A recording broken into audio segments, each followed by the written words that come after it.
안녕하세요. 이구동성 역사학교의 분홍한국사 굿쌤 구혜영입니다. 오늘은 3강 조선의 개항에 대해서 배우도록 하겠습니다. 유튜브 더보기에 써있는 구글 드라이브로 들어가셔서 학습지 3쪽을 인쇄한 다음에 영상을 봐주시기 바랍니다. 오늘 우리가 가게 될 시간은 여기 역사 연표에 나와 있는 것처럼 1863년부터 1882년까지의 일을 배울 거고요. 19세기 중후반의 일입니다. 오늘 우리가 가게 될 공간은요. 저번 시간과 마찬가지로 강화도입니다. 우리가 저번 시간에 강화도를 갔던 이유는 병인양요와 신미양요 때문에 갔었고요. 오늘 여기를 가게 되는 이유는 신미양요 때 미국을 따라왔던 일본인이 그대로 배우고 가서 운요 사건이라는 걸 일으켜요. 그래서 다시 한번 강화도로 떠나게 될 겁니다. 그리고 오늘 우리가 만나게 될 인간은 여기 써있는 고종, 그리고 신헌이라는 사람이랑 구로다라는 사람을 만나게 될 거고, 신헌은 우리나라 사람, 구로다는 일본인입니다. 이 둘이 무엇을 했는지 오늘 배우게 될 거고요. 2009 개정교육과정 역사 2교과서 천재는 15쪽, 지학사 15쪽, 미래는 14쪽, 비상 16쪽, 두산동화 14쪽을 펴시면 됩니다. 그러면 첫 번째로 강화도 조약의 배경 부분에 대해서 배울 텐데요. 저번 시간에는 우리가 뭘 배웠었냐면 통상수교 거부 정책을 배웠습니다. 통상은 commerce, trade, 그래서 무역이라고 했고요. 수교는 친구 관계를 맺다, 외교 관계를 맺다라고 했는데 프랑스랑 미국이 우리 친구하자, 우리 무역하자라고 했지만 그거를 no 했다라고 했어요. 그래서 나라의 문을 close 하겠다 였는데요. 오늘 배우게 되는 부분은 강화도 조약을 통해서 나라의 문을 open, 열게 됩니다. 그거를 한국말로는 항구를 열다라고 해서 개항이라고 하는데 그럼 왜 나라의 문을 닫기로 했다가 갑자기 열게 되었냐면 그 이유는 권력을 잡은, 집계할 때 집자야 집권 세력이 바뀌었기 때문인데요. 나라의 문을 닫자라고 했던 사람의 대빵은 흥선대원군입니다. 고종의 아버지지요. 그런데 고종이 임금이 된 지 10년이 흘렀습니다. 1863년에 임금이 됐고요. 지금은 1873년입니다. 10년이 흘러서 성인이 됐어요. 그래서 아빠, 이제 제가 직접 정치를 할게요. 임금이 친히 정치를 하다라고 해서 친정이라고 하거든요. 친정을 하게 되면서부터 아버지보다는 와이프였던 중전 민씨와 함께 이제 정치를 하게 되고 이렇게 집권 세력이 변화하면서 개항을 하게 됐어요. 두 번째로는 신하들 중에서도 어떤 사람들이 떠올랐냐면 통상 상업을 해서 개국, 나라의 문을 열자라는 이론을 주장하는 개화 사상가들이 등장하게 됩니다. 개화는 문화를 열다예요. 그래서 이런 사람들에는 누가 있었냐면 박규수, 오경석 같은 사람들이 있었고요. 이 사람들 중에는 양반도 있었고 통역을 담당했던 중인들도 있었습니다. 청나라에 가서 통역을 담당하다 보니까 외국 세력의 문물도 되게 신기하고 배울 것들이 많다라고 생각을 해서 서양의 문화와 물건을 받아들이자라는 주장을 하게 된 겁니다. 그래서 문호, 나라의 문을 개방, 오픈하고 서양의 문화와 물건을 그리고 제도까지도 받아들여야 한다입니다. 문화와 문물에는 서양 사람들처럼 머리를 자르는 단발, 서양 사람들이 입었던 양복을 입는 거 이런 것도 포함이 되고요. 제도는 서양의 제도였던 민주주의 이런 거 같은 사상도 포함하게 됩니다. 이런 흐름 때문에 갑자기 문을 열게 된 거고요. 국외에서 이유를 찾자면 일본이 상업을 통하는 것을 강요했어요. 그래서 어떻게 강요를 했냐면 운요호 사건이라는 걸 일으켰는데 미국이 일으켰던 제너럴 셔머너 사건을 생각하면 됩니다. 1875년에 강화도로 운요호라는 배를 가지고 쳐들어와요. 그래서 군사적 압박을 가했고 이제 우리나라는 강화도 조약을 통해서 일본에 굴복하게 됩니다. 그러면 강화도 조약의 내용이 뭐였는지 이번 표를 통해서 보겠습니다. 왼쪽에 있는 조약 내용은 강화도 조약의 내용이고요. 이게 어떤 의미를 지니는지를 여러분이 분석하셔야 된다라는 뜻이고, 이 의미에는 일본의 목적이 숨겨져 있거든요. 그게 뭔지 살펴보면 됩니다.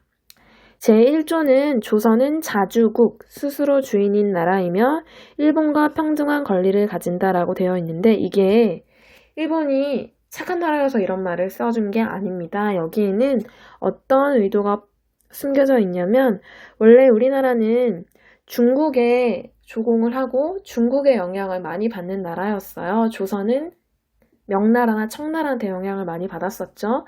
근데 그 고리를 끊어야, 조선과 청나라의 고리를 끊어야 조선을 온전히 일본이 간섭할 수 있게 되잖아요. 그래서 조선을 침략할 때 청나라의 간섭을 없애고자 이런 조항을 넣었습니다. 제4조는 부산의 초량항, 부산에 있는 지역 이름이고요. 오랫동안 양국인, 조선과 일본인의 상업을 통하는 지역이었는데 항구 안에 땅을 빌려서 집을 짓거나 조선 사람들의 집을 빌리는 것을 우리 마음대로 하겠다라고 했습니다. 그래서 이걸 계기로 일본인이 합법적으로 조선에 거주할 수 있게 되었습니다. 제5조는 조선국 정부는 부산에 두 곳의 항구를 개항한다라고 했고, 이 두 곳은 인천과 원산으로 나중에 정해지게 됩니다. 일본이 부산을 열고자 했던 이유는 일본과 가깝잖아요. 이게 우리나라 부산이면 여기가 바로 일본이어서 일본과 가까운 부산을 개항하고자 했고요. 이거는 경제적 목적이 있었습니다. 그 다음에 두 번째로 인천은 수도인 한양과 가까운 항구여서 정치적 목적을 띠고 있는데요. 여기가 서울이고 여기가 인천입니다. 그래서 뭐 쌀이든 뭐든 배로 운송하기 쉬우니까 여길 열고자 했습니다. 그 다음 원산은 여기에 위치했는데요. 러시아가 여기 있어요. 그래서 러시아를 견제하기 위한 군사적 목적입니다. 이 원산에다가 배를 띄워서 이제 함포를 사격을 하면 러시아를 견제할 수 있잖아요. 이러한 목적에서 부산, 인천, 원산을 개항했습니다. 그 다음 7조는 조선국 해안을 일본국 항해자가 자유로이 측량, 제도록 허가한다는데요. 이건 무슨 말이냐면 여기는 이런 섬들이 있네. 이 중에 얘는 무인도네. 여기 해안선은 이렇게 되어 있네. 이렇게 측량할 수 있다는 뜻입니다. 이걸 가지고 이제 정보를 수집을 해서 조선을 좀 더 확실하고 구체적으로 치밀하게 침략하고자 했던 내용입니다. 제7조는 일본국 인민이 조선국 항구에서 죄를 지은 사건은 모두 일본국 관리가 심판한다인데요. 이거를 치외법권이라고 합니다. 일본인들의 자유로운 활동을 보장하기 위해서인데 이건 무슨 말이냐면 부산, 인천 이런 데서 일본인이 조선인의 물건을 훔쳤어. 그러면 이 일본인은 누가 심판할 건지인데 일본국 관리가 심판하겠다라는 뜻입니다. 조선 땅에서 일본인이 죄를 지었을 때. 그래서 우리나라에게 매우 불평등한 내용이죠. 그래서 이 내용을 보시면 우리가 외국과 체결한 최초의 근대적 조약이었지만 매우 불평등한 조약이었음을 알 수 있습니다. 해안 측량권이나 치해법권 같은 것들이 불평등한 내용에 해당합니다.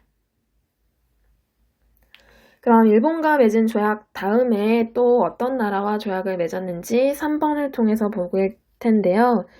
서양이랑 맺은 조약 중에 첫 번째 조약은 미국과 맺습니다. 그래서 이거를 조미 수호 통상 조약이라고 하는데 조선과 미국은 수호, 원래는 서로를 지켜주다, 수호천사 할 때 수호입니다.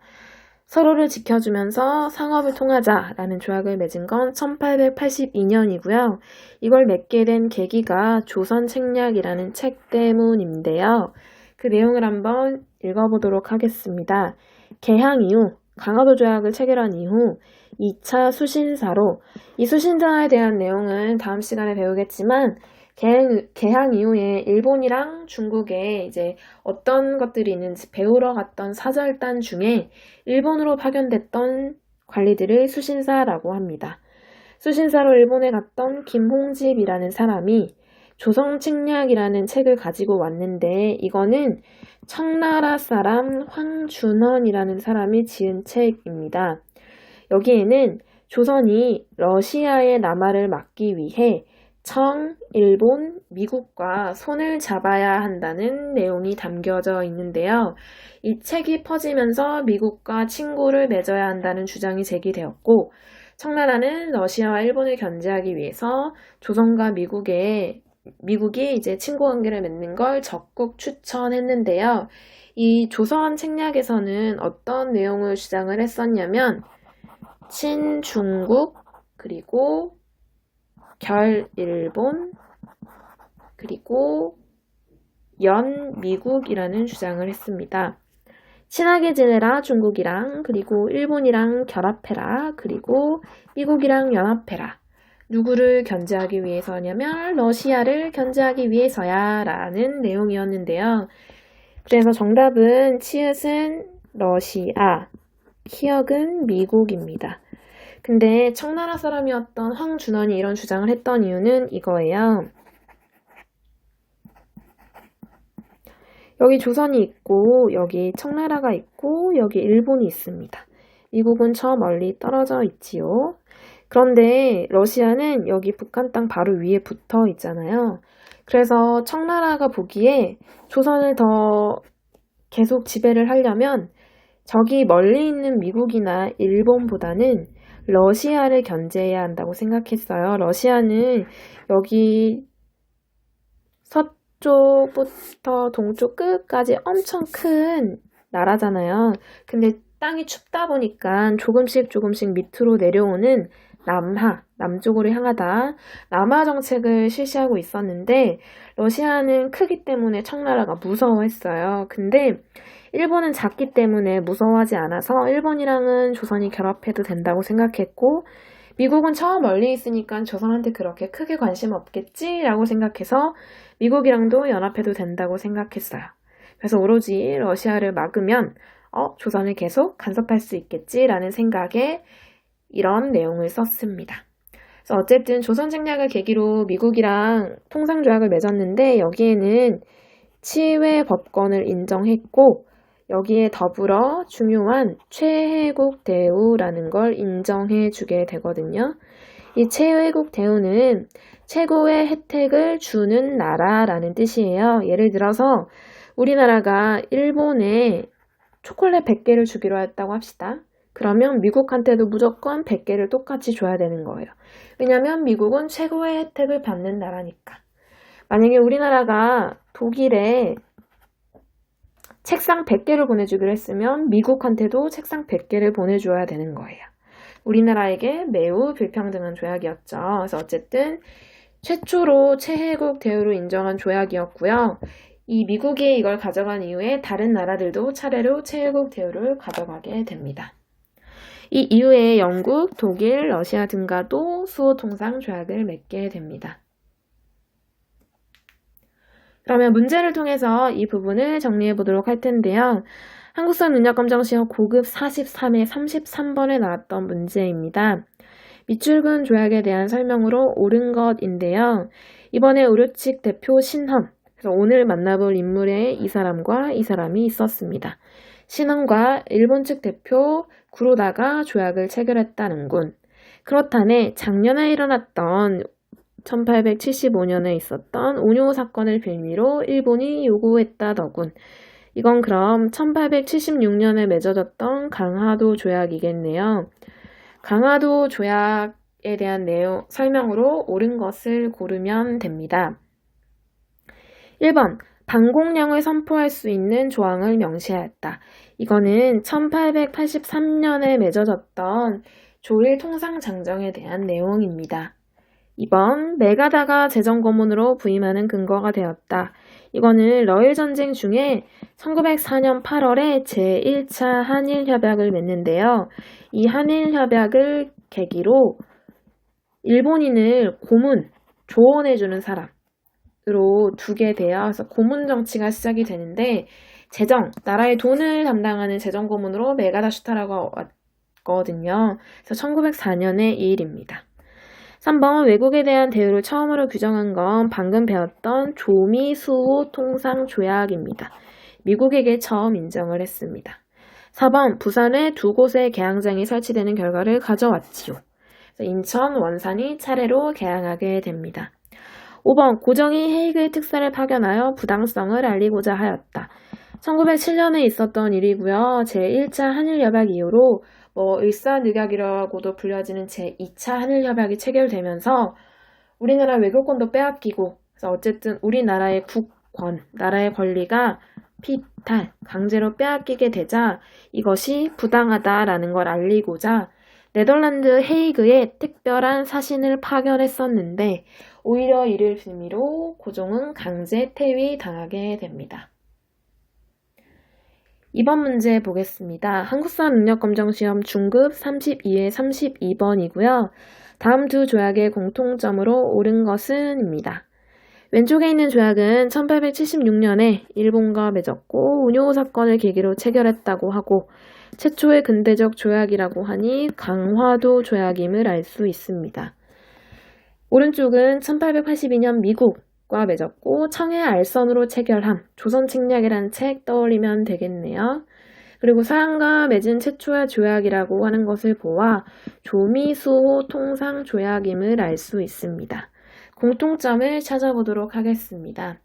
무관세 조항을 담고 있다. 무관세라는 건 외국의 물건이 우리나라에 들어올 때는 원래 세금이 붙는데 무관세, 관세를 붙이지 않겠다라는 뜻이에요. 이거는 강화도 조약에만 해당하고요. 일본에게 유리한 조항입니다. 일본 물건을 조선에서도 싸게 팔 수 있으니까 조선에서 만들어진 물건이 덜 팔리게 되는 결과가 나타나서 우리나라한테 불리한 거예요. 그래서 보통은 우리나라의 물건을 보호하기 위해서 외국 물건을 팔 때는 세금을 붙여서 그러니까 우리나라 물건이 100원이면 외국 물건도 외국에서는 100원이지만 우리나라에 들어오면 세금, 관세를 붙여서 조금 더 비싸게 팔면 우리나라 물건이 더 싸니까 보호가 되잖아요. 근데 이거를 하지 않았다는 뜻이고 그래서 일본에게 유리하다라는 뜻이에요. 이번 조선칙략의 영향을 받은 건 조미수호 통상조약에만 해당하지요. 그 다음 3번 외국 군대의 주둔. 외국 군대가 남의 나라에 머무르는 걸 주둔이라고 하는데 이거를 허용한 건 1882년에 이모군란을 계기로 맺어졌던 일본과 조선이 맺었던 제물포 조약에 해당합니다. 4번 치해법권의 내용이 포함되어 있다. 정답이고요. 5번 상대국에 대한 최국 대우, 최고의 혜택을 주는 나라. 이 규정을 채택한 건 조미수호 통상조약에만 해당합니다. 그래서 정답은 4번이 되겠습니다. 네, 오늘 이렇게 3강 조선의 개항에 대해서 배웠고요. 다음 시간에는 4강 개화정책과 위정척사 운동에 대해서 배우도록 하겠습니다. 다음 시간에 만나요. 안녕!